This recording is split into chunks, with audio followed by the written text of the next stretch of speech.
Okay, so today I'm talking with Dr. Lindsay Banks of Healthy Motives, and she's going to help us learn more about our physical health as well as our money. So, hi, Lindsay, how are you? Hi, I'm great. Thanks for having me. Oh, good, good. I'm glad. Thank you for being here.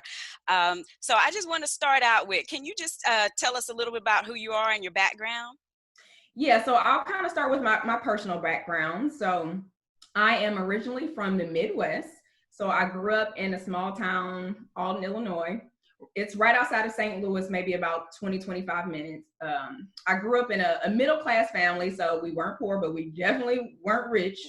But essentially, I always had what I needed. We have a pretty close family, a family of four. So I have two brothers. I have an older brother, a younger brother that my parents had like when I was 17. Ooh, And then, wow. right, I was on my way to college. And I'm the middle child and I'm the only girl. So yay for me. Ooh, yeah. Right side. And yeah, so my parents have been married for over 40 years. Professionally, I am a chiropractor. I graduated from Logan University in Chesterfield, Missouri in 2008. And then I'm also a certified personal trainer through American College of Sports Medicine. Currently, I play two roles. So I work in higher education. So I'm a department chair of health sciences, where I manage a team of faculty. And then I also run my own business, Healthy Motives 365, which essentially just, motivates individuals to prioritize their health. Oh, okay. Okay. Wonderful. All right. So, tell me a little bit about your website. I had seen, I love the title of it. Tell me a little bit about that. All right. So essentially, Healthy Motives 365, it's a play on just having the motivation to be healthy every single day. Mm, And so, my slogan is find health in every day. And so, what I essentially do is I encourage clients to change the bad habits that can lead to chronic disease. So, mm, my main focus as a chiropractor is all on prevention. So, I, inspire others and I educate them on the importance of regular chiropractic care, daily physical activity, healthy eating habits, and in my opinion, really developing one of the most important things is developing a positive mindset, because I mm. think everything starts with the mind. um, and my premise is like every day we have choices, to make and in regards to health. And so I just encourage my audience to choose the healthier option. So with my mission, it's not about quick fixes, it's about an overall lifestyle transformation. So I'm all about longevity. I'm not all about like, okay, I want to lose weight in 3 days. Like that's not my thing, because I want, again, to help you transition to a lifestyle, which is going to benefit you versus a quick fix. Oh, absolutely. Those quick fixes never last. They never work because nothing really changed inside. Yeah, they Mm, don't. And people have to understand that it takes time to change. mhm. And so when you are making natural changes, it's not like you're going to see immediate results, Right. but in the long run, it's going to benefit you. You're going to feel better, you're going to look better, and so you just have to really give it a chance. And a lot of times people, without actually giving it time to work, and then they say, well, nothing works. Well, that's because you've never been consistent in anything. So that's one of my things, is to help my clients and my patients to be develop self-discipline and also be consistent in their habits so they can see results and they can see real change. Absolutely. Self-discipline and consistency. That works Yes. with so many things, especially finance. Oh yes. Believe me, I know. So speaking of that, have you had any money challenges? So I've been fortunate in the fact that my father has always discussed finances, the importance of finances and financial literacy with me. He's always talked about saving, investing, living within my means. Not to say that I haven't, made my share of mistakes. But honestly, my two biggest challenges, which I'm pretty sure everybody could probably relate to, has been credit cards Mm, and then also student loans. yeah. So I got my first credit card for when I was 18. I got a t-shirt and then I got a credit card. Woo, yay me, great choice. Yes. Um, Right? but thankfully I never got myself into a situation where I was in mounds and mounds of credit card debt, because I still had that background and that noise, in my mind from my dad saying, hey, this is, live within your means, pay for things in cash and things of that nature. but again, still developed some credit card debt. I was also blessed in the fact that my dad paid for my undergraduate, my bachelor's degree, but I went on to get the master's, and I also got a doctorate in chiropractic. And so again, the student loans, and I know people say certain things like, okay, there's good debt and there's bad debt. But in my opinion, I just don't want any debt at all, whether you consider it good or bad, because it limits your options in life. It takes away certain opportunities. And so I don't regret getting my higher education, because I believe that, through getting my higher education, all the opportunities and the success that I have experienced is a result of that. But I do also know that there are some individuals who, when you go to college and you maybe major in something and now it never benefits you, you weren't interested in it. So now you may have some resentment towards those loans. And so, I've heard a lot about people saying like, oh, well, higher education. So it's kind of like sometimes people are kind of starting to get against going to, college and higher education. And I don't necessarily agree with that, not just because I work in it, but from personally, the way that I've benefited from it. I think it's more important to educate your kids on exploring their career interests, making sure that they choose the right options, and then also educating them on loans. Like, yeah, you're getting this money, but you got to pay that back, and you got to pay that back plus interest. So it's about educating, individuals about taking on excess debt. So Absolutely. those are my two challenges that I've had. Right, right. And I agree, with higher learning, I think it's definitely a good thing. I just think there's smart ways to go about it. And it's just important to make sure that we, like you said, teach our kids the smarter ways to do it. My daughter, she actually graduated from university, but the first 2 years, she went to community college. And that really was so life-saving, because we were able to pay all that with no problems, and then she stayed in state versus out of state, and she stayed local. So she didn't have to worry about room and board. She was just able to commute, and that allowed us to buy her a car, versus. And that's a great point, because working in higher education, I've even talked to my oldest son about that, because he's actually a sophomore getting ready to go to a junior.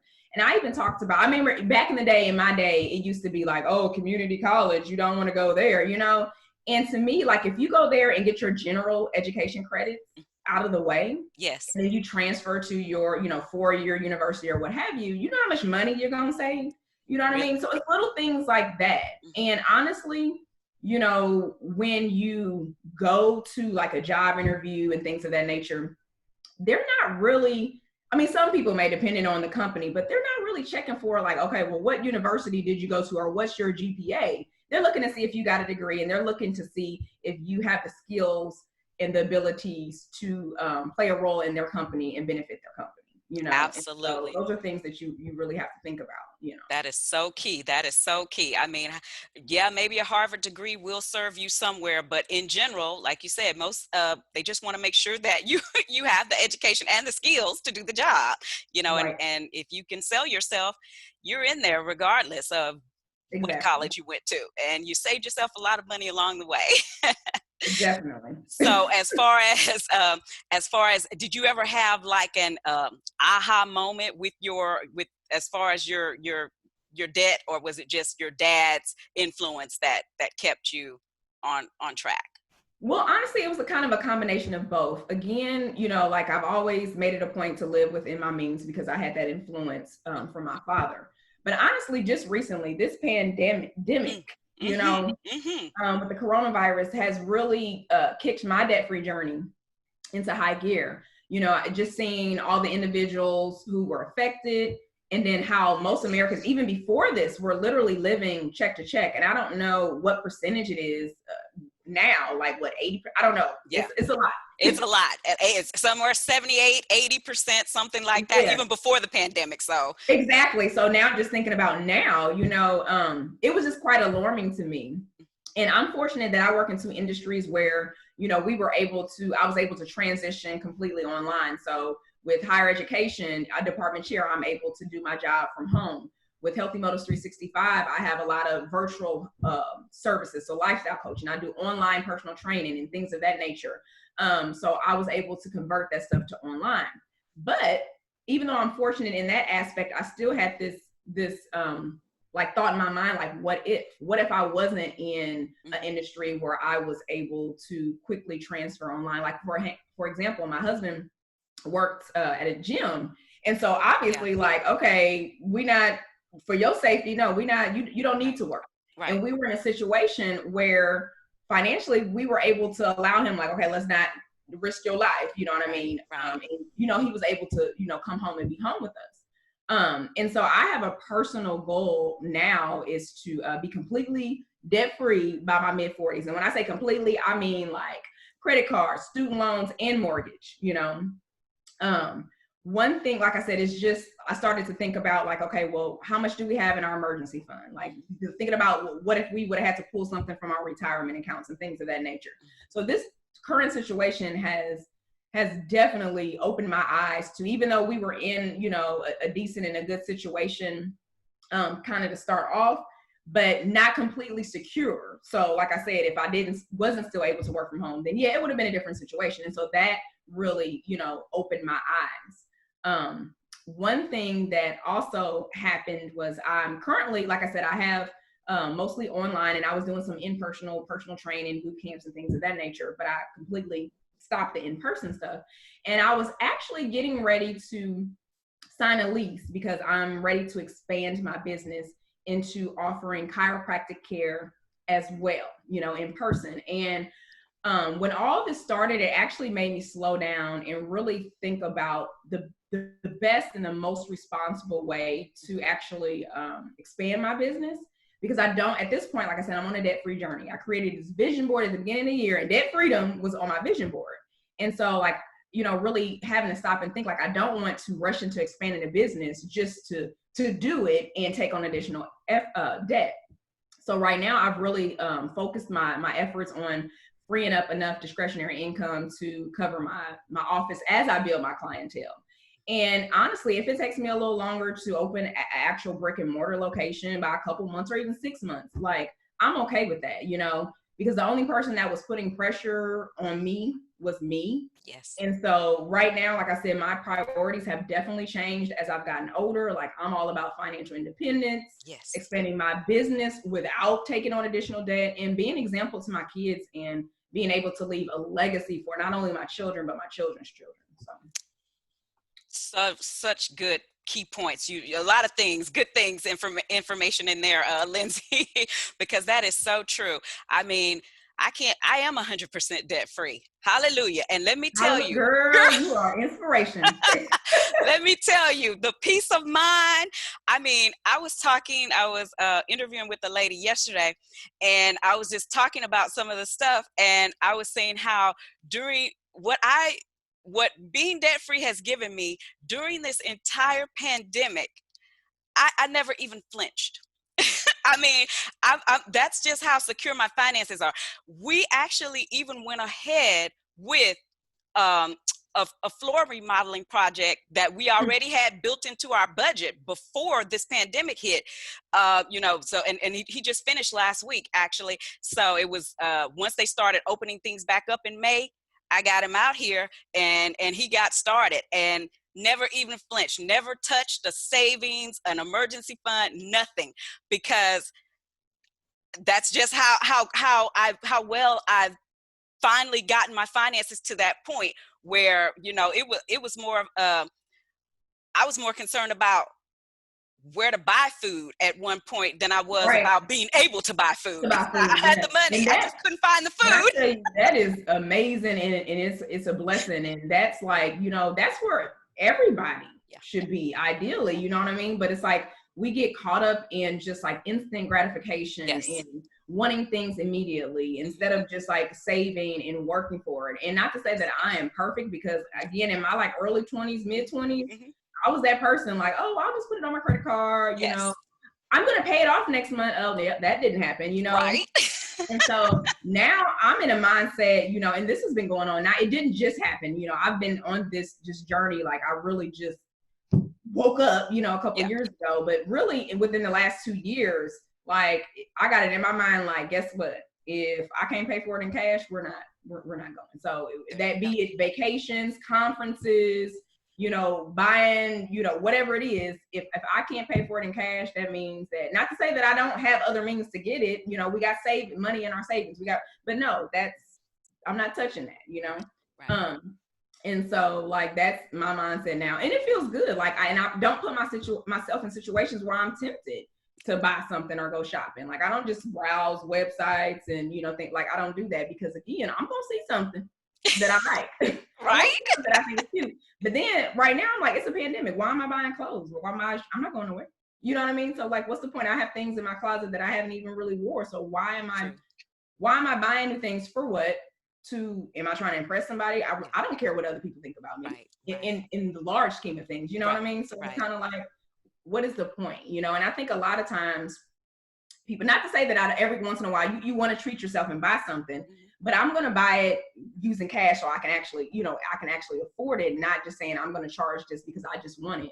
And a lot of times there is, behind impulse purchases, a lot of times it's an emotional aspect. Yes. And so it's like, okay, let me take a moment to think and self-reflect and say, okay, why am I wanting to buy this purse or these shoes or whatever? Like, do I really need it? Do I feel like I want to just treat myself, or am I upset or angry about something and I'm just going to buy something to make me feel happy? And then that only lasts for a little bit. Right. And like, oh man. Yeah. Retail therapy is what it's called. And then you end up with buyer's remorse or regret when when the bills start coming in, if you couldn't actually afford it from the beginning. So right. yeah, so smart. It's a whole different, my mindset is at a whole different level than it was when I was back in my 20s or whatever, and getting into debt. Like you said, you don't have to buy to impress anybody, because where does that get you? Bills. Right. Because the same people you trying to impress, they not helping you pay your bills. That's true. So true. Oh, girl, yeah, that's the whole thing about mindset. That's why I keep my focus on mindset. It's all about, because what you think, that is what controls your actions. What you think and what you believe. And I've been so comfortable. It's like I don't feel like we're missing out on anything. Once I got to that mindset where, I realized, debt is not what I want in my life, and I had to, make a few sacrifices, and then before you know it, once you get the ball rolling, it just kind of snowballs, and then it's like it's almost fun. It's like a game. It's like, what else can I pay off? What else can I do? Well, how much more can I save? Funny you mentioned that. That's the method that I'm actually using to pay off my snowball, and it's rolling, girl. It's rolling, and it feels good. It feels good, right? Yes. Let me tell you, that lady I was interviewing yesterday, by the time I finished telling her my story, she said, "Oh my God, you have pandemic-proof finances?" I like that term. I'm like, okay, pandemic-proof. Hadn't thought of that. Pandemic-proof, that is a good term. I hope that this wakes everybody up, but it's not. You know what I mean? So, and I understand some people, that's not a priority, and that's fine. You got to do what's best for you. But me personally, I feel like financial independence, security, and stability is what's best for me, because it's when you have to worry about paying your bills, the bare necessities, a roof over your head, food to eat, providing clothing for your family. If you have to stress out about that, you know what I mean, then how can you even really try to function to do other things, to explore your dreams and your, you know what I mean? So it just really limits your opportunities, Absolutely. And so like I said, I don't want to even have to have that type of stress. And I want to be a role model and example to my kids. I already tell them, like, look, I'm not going to be taking care of y'all when y'all get older. That's right. You know what I mean? Y'all not going to be calling mom and dad like, hey, mom, I need something. No, you're going to learn now. That's wonderful. I have my 11-year-old reading a financial 101 book for kids this summer. Oh, that's and wonderful. His reward is $30 once he finishes it. I like that. You know what? I might just incorporate that with my son. What'd you call it? Financial 101? That's the name of the book? The book is upstairs. I can send you the name of it. I had my oldest, he read it 2 summers ago. And it's a very kid-friendly, it's designed for kids. I think it was like 10 to 15 or something like that, or what have you. But it's a very good book. It talks about saving, investing, and entrepreneurship. It talks about interest. I mean, it talks about all these things that some adults don't know. Right, you know what I mean? right. And so like, I'm like, yeah, it's time. You're 11 and going on 12 in October. It's time for you to read this book. Told him I'll reward you with some money, and I need you to I'm going to ask you about it. So you may want to take some notes. I said, because I'm not just going to give you money. and just assume you read it. You're going to prove to me that you read this and you learned something from it. Oh, I love that. Oh, that's such Because a we're not good just going to tip. play video games all summer up in here. Right, right. Learn something Yeah. useful too. Yeah. Okay, so what steps have you taken? I know you said you kind of started the snowball, but what steps are you really taking to kind of resolve your money issues?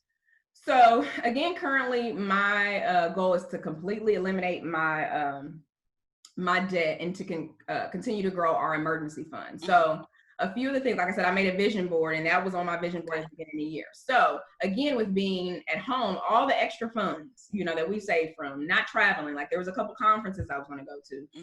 Hmm. We had a couple trips that we had planned. Gym costs. I canceled my gym membership, and guess what? I'm actually working out more at home, you know what I mean? And it's not costing me anything. And just other miscellaneous spending, like, just maybe eating out, Hmm. or, you go to Marshall's and you like, oh, that's cute, let me get that, little things like that. All of that money has been redirected Hmm. towards, paying off my snowball method, and then also building our emergency fund. When we got our stimulus check, which we have a family of four, so we got a pretty nice little size check. Guess where that went? Emergency fund. There you go. There you go. And so now we're already up to, a few months of being able to, like, if we had an issue, we would be able to still maintain our lifestyle. And so that feels good. It When you does. look at your savings account and you see all this money, you're like, yes, I feel good about it. And so I'm really focusing on necessities. And I don't look at things that are going to tempt me to want to spend. Like this, what is it?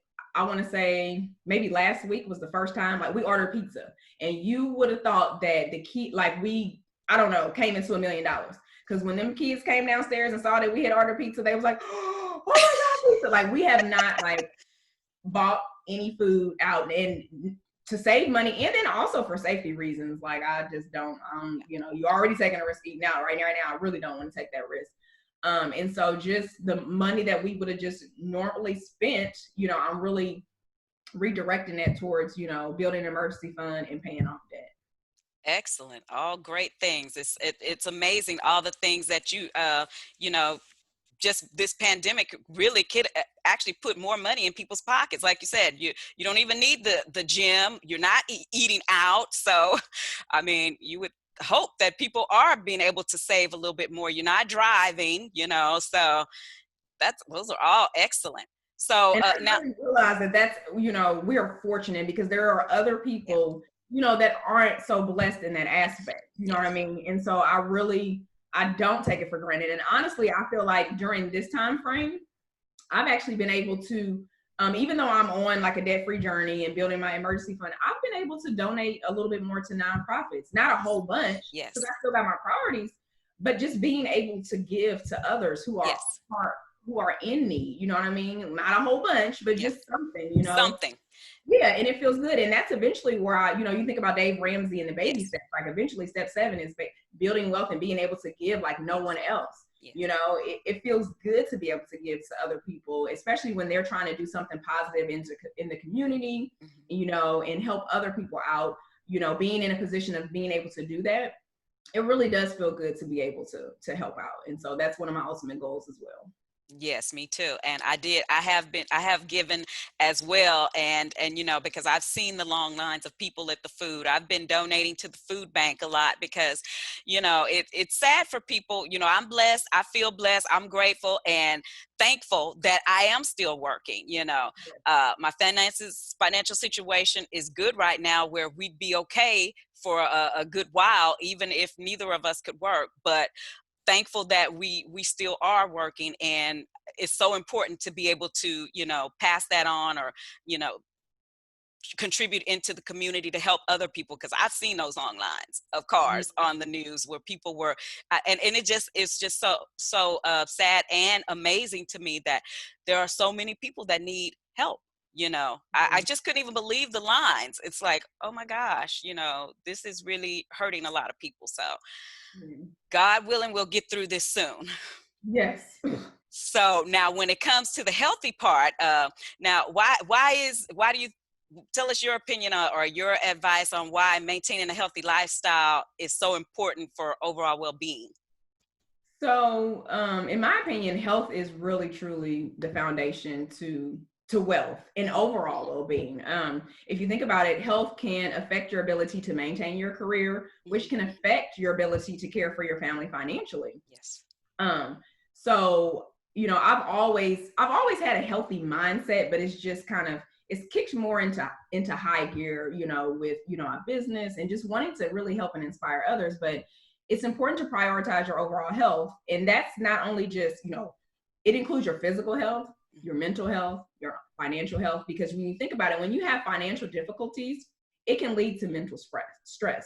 Mental stress can lead to physical effects and physical symptoms. So you can have headaches, you can have digestive problems, anxiety, the list literally goes on. And so it's important to balance all areas, of your health, and not just, and I can honestly say back in the day, when in my younger days, my priority was on physical health. Like, I just want to look a certain way. Mm-hmm. But, it's a very shallow way to think, because if you're just looking a certain way, but how am I feeling on the inside? Right. How are my finances? Do I like my career? Do I like my job? Do I have, healthy relationships with friends and family? But I look good, but I don't have none of that other stuff. That's going to end up creating a situation where it's going to create problems, Yes, absolutely. problems. And so it's just important. Like I said, it's the foundation. Health is the foundation to everything else, because, even if you say, well, I'm a businesswoman, I'm a career woman, and I want to make all this money. Well, guess what? Mm-hmm. If you are, unhealthy and sickly, mm-hmm. what is the point, of having all the success and money in the world? I watched this documentary. It's on Netflix. It's called Feel Good. Oh, okay. And it is like a documentary, and it has a lot of hip hop artists in it. And they talk about, changing, their exercise habits, their eating habits or whatever. And one thing stood out to me. One guy said that I can have more fun with $20 being healthy than somebody that's rich and has $20,000, but is sick and can't do anything. I can have more fun with $20 because I'm healthy. And that's true. That is so true. And you have nobody to share it with, you don't have your health, what is the point? Or you can't help others. And I think people have to really change their mindset about money and say that money is not, they think about I just want money, but it's really a tool and it's a resource to provide you with opportunities to be able to make moves and do things. Because, you can always get more money, but you can't get more time. So I think people really need to change their mindsets about money. Let's prioritize our health, let's focus on that, and then everything else will fall into play and the money will come. That is so true. Oh my gosh. I mean, without life, health, and strength, what is money? I mean, it just wouldn't mean anything. And I love that you can do more with $20 and health and good health than 20,000 and sickly. Yes. That is so important, so key.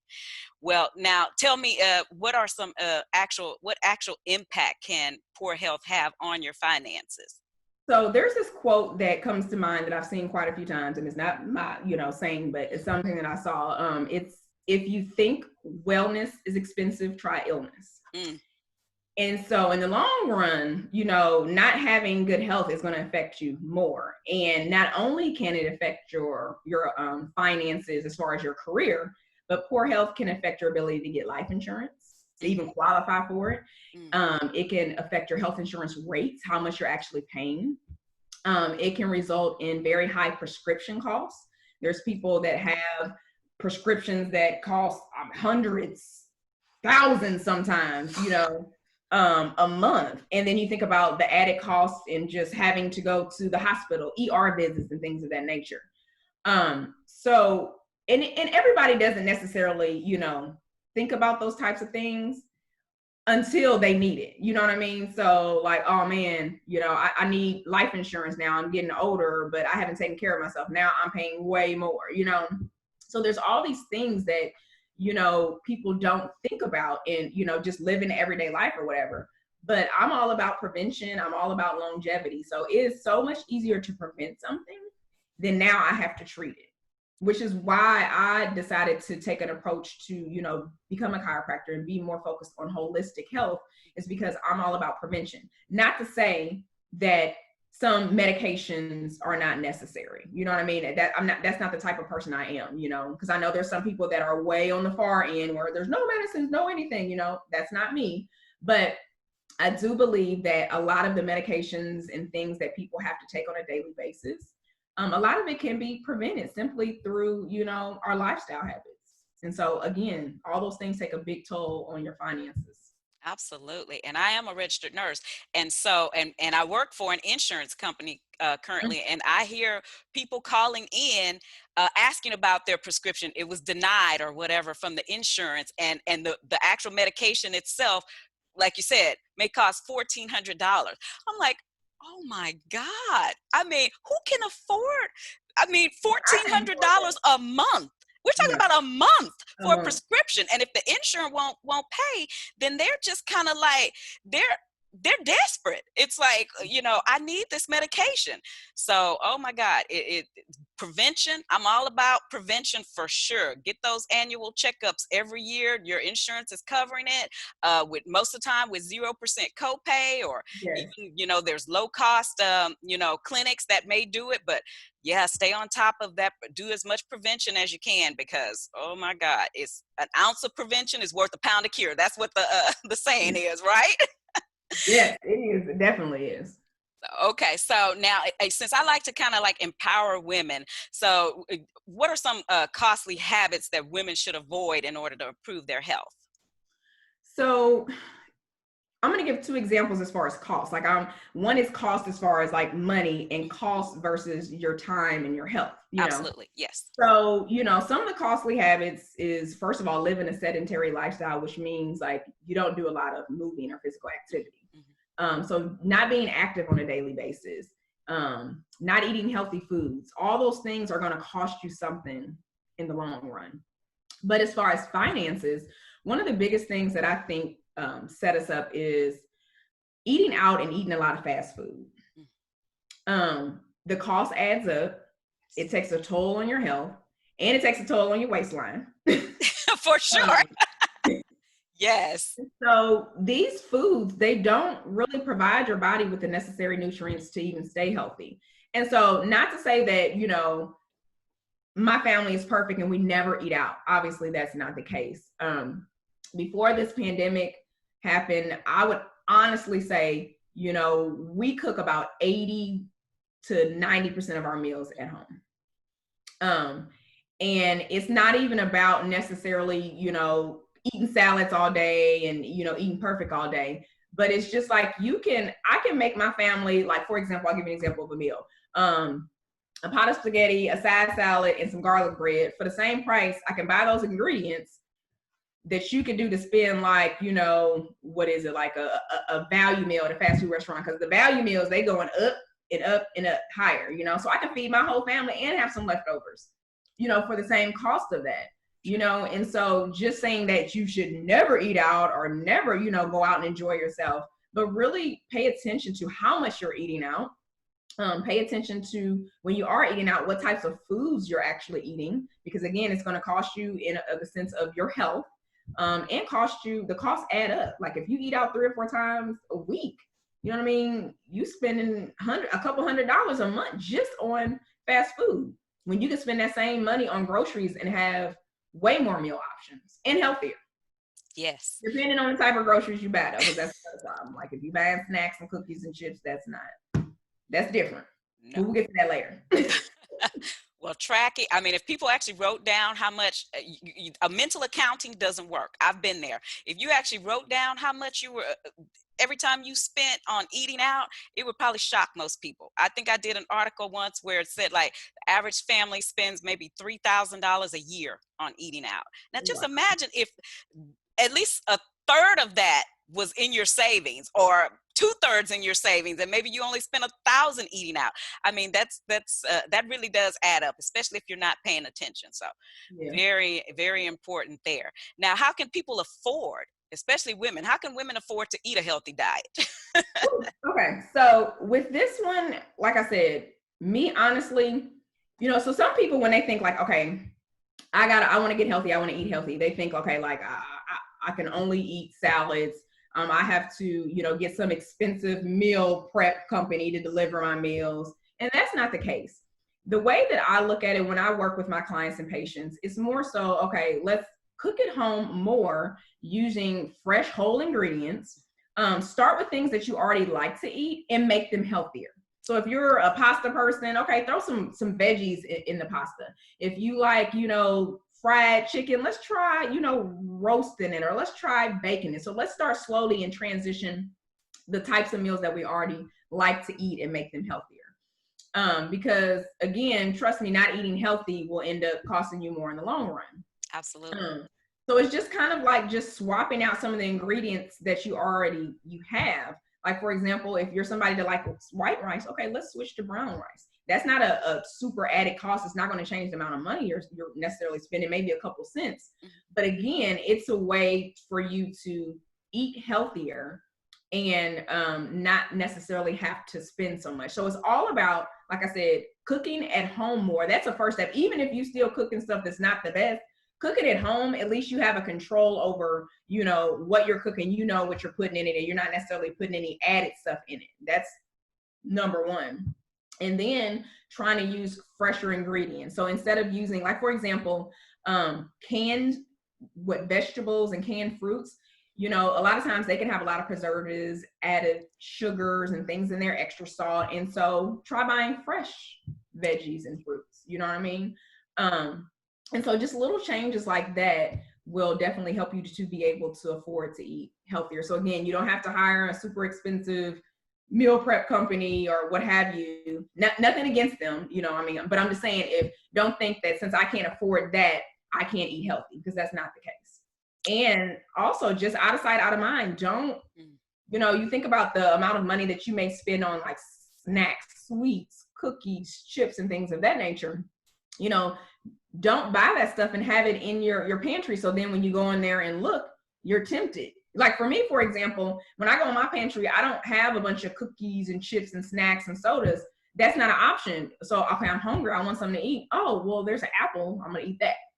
Now, not to say if it wasn't a cookie or a soda or something that I wouldn't choose it, because I'm not, I have willpower, but I'm just saying, if it's there, it makes it that much easier to make a unhealthy choice, that's the whole point of finding health. And every day we have the option to make a healthier choice. Every day it's up to you to make the choice. Absolutely. And I worked with some nutritionists earlier this year. I did their program. It was like a carb detox. And they were saying, and they're functional nutritionists, and they were like, they said the same thing. Here's the template I learned. You need a healthy fat, a lean protein, and some vegetables. You sizzle all that up in a pan, and you got a meal. You got a good, complete, healthy meal. Their thing was more so, keep out as much carbohydrates as you can, because sugar is a drug and it's in everything. And I learned that firsthand. That everything actually breaks down into sugar, into glucose, because that's what that's the only thing our brain can use for energy. But that's a good point. One of the things that I talk about in my online class, I have a phase of it that talks about nutrition. And I talk about what your plate should look like. Yes. And a lot of times people, their plates, you have a whole bunch of carbs, a whole bunch of meat, a little bit of vegetables or no vegetables. So now you're carbs and meat. You know what I mean? And so when you look at when you think about it like that, if I structure my plate to say, okay, I just need this much meat, the majority, half my plate should be veggies or some type of fruit or something, and then a little bit of carbs. You know what I mean? And there's this big misconception about all carbs are bad. And there's a difference. You have simple carbs and you have complex carbs, because vegetables and fruits are carbohydrates, but they're complex. Yes. They not only have the carbs, but they have, vitamins, they have fiber, which makes them healthier. They have added nutrients, and so people also have to know the difference between the two as well. Right. Absolutely. So important to manage that plate, what you're putting on the plate. So now you may have alluded to, you may have already given us some of these tips already, but what are some things we can do to have better health without blowing up our budget? Just to reiterate the things that maybe you've already said. And I'm gonna go through these really, really quick, simple. So first of all, being physically active every day for at least 30 minutes. And when I say physically active, I don't mean that you have to have a structured workout where you're at a gym lifting weights and doing all this structured stuff. Just get up and move. Don't sit on the couch. Go for a walk your dog, go outside, play with your kids, do some chores. That's being physically active. 30 minutes.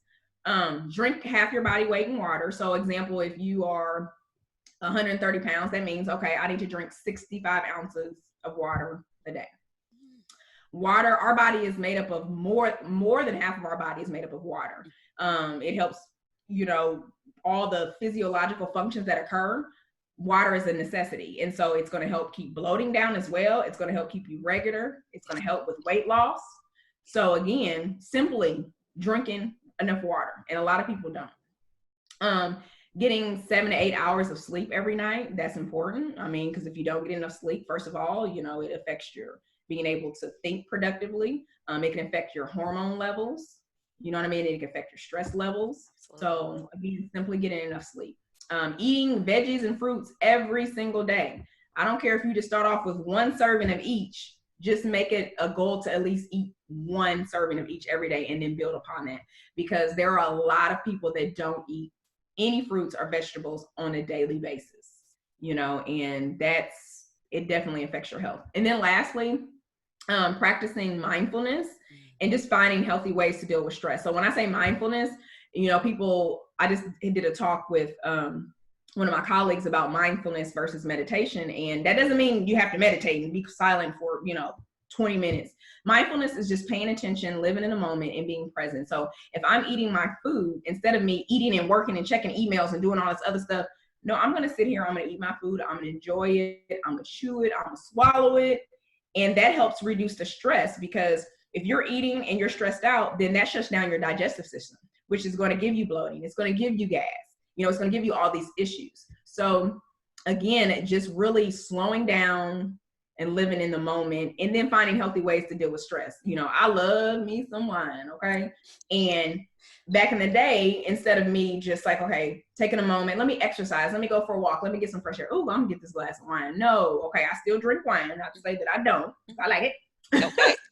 But finding help, that's not the best option for me when I'm having a rough day. Now I think this whole pandemic situation has helped me in the fact that now, like, if I get, frustrated or if I'm irritated, I go outside for a walk, I go in the garage, I get on my bike and I exercise, and I just feel so much better. Our body releases these hormones, endorphins, and they're like happiness hormones.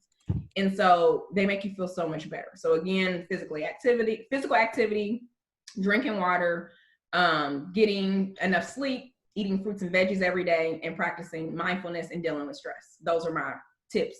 And none of those cost you a bunch of money. Most of them actually are free, except for the fruits and veggies. And, you can buy what's in season to save money, or frozen. I think those are usually, they last longer, less waste. So yeah, all great tips. Now, are there any free or low cost tools or resources you can recommend? Yeah, so YouTube has tons of free exercise videos to do at home. And I'm not just talking about my YouTube videos. I look at other people's YouTubes to get videos to get ideas and inspiration. I mean, you can look up body weight exercises. You can look up exercise equipment-free exercise routines. I mean, there's so many things that you can look up on YouTube as a resource.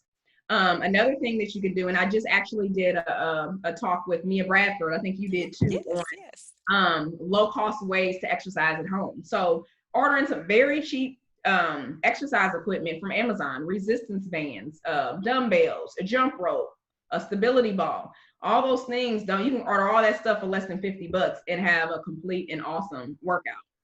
I do have a YouTube channel as well, where I've been really uploading videos that are allowing people to do exercises without any equipment. So I have a chair workout, I have a stair workout. I also have a few exercises that just simply use your body weight. You don't need any equipment for that stuff, and you can do it at your house.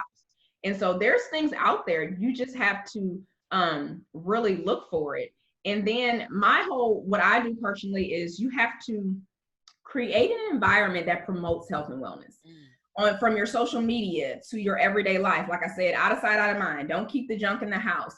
On my social media, I follow people. I follow other fitness people. I follow other chiropractors. I follow functional medicine practitioners. I've set my environment up to remind me to be healthy.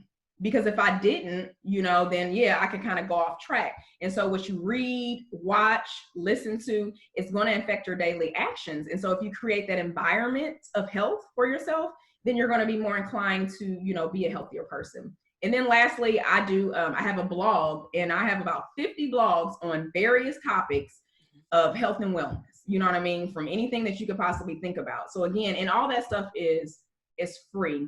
And that's what I want people to really know about. Yes, I have services that you can pay for, but I do this because I'm passionate about helping people get healthier.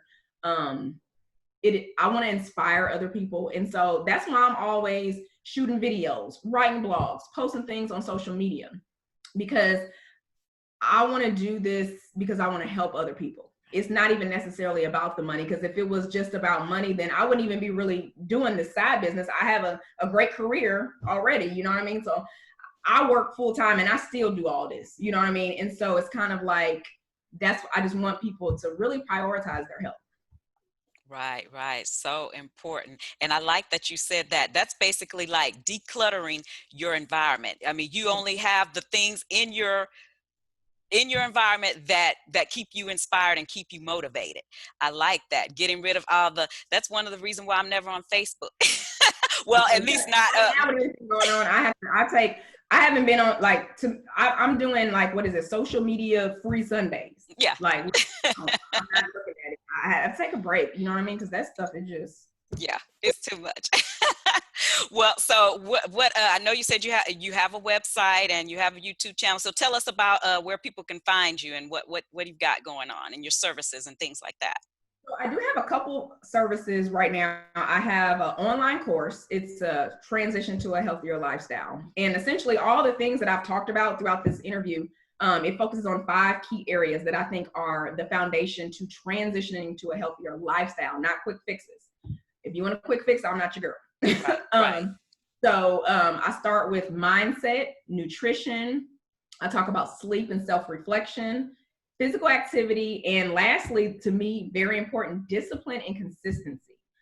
Because you can try lots of different things, but if you never stick with anything, then it's not, you're not going to find success. So again, it's an online class. You can do it from the comfort of your home, but it's a great investment.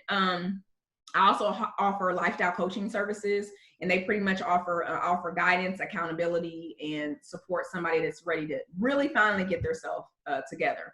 My website is www.healthymotives365.com. Again, tons of blogs on there. And then as far as social media, you can follow me on Instagram at healthymotives365, and then also Facebook. So again, I post a lot of things, videos, just healthy tips, things of that nature. And I do a lot of motivational inspiration posts too, because I feel like, people need motivation to stay on track, which I play on my Healthy Motives 365. That's my goal, is to motivate you to be healthy every day. Not perfect every day, but on the road to trying to, make healthier decisions every day. Right. And it's not really about perfection, because believe me, even though I'm debt free, I got my money, my financial situation is stable, and I'm trying to grow and improve. But believe me, I do make mistakes. I do. But the thing of it is, I'm at the point where it doesn't derail me. Or it doesn't, negatively, it doesn't have me stressed out if I slip up. But that's so important. Mindset is so important, and staying motivated is excellent. And then, what's your YouTube channel called? Oh, YouTube is Healthy Motives 365. So everything is Healthy Motives 365. Okay. Very simple. Perfect. Easy to find you. Well, yeah, it's on my shirt. Healthy yes, I see it there. Good promotion there. Well, thank you so much, Lindsay. I do appreciate you taking this time to speak with me and give us, share all your wisdom and experience with us. This has been so helpful and so informative. You're welcome. I appreciate you having me, and I thank you.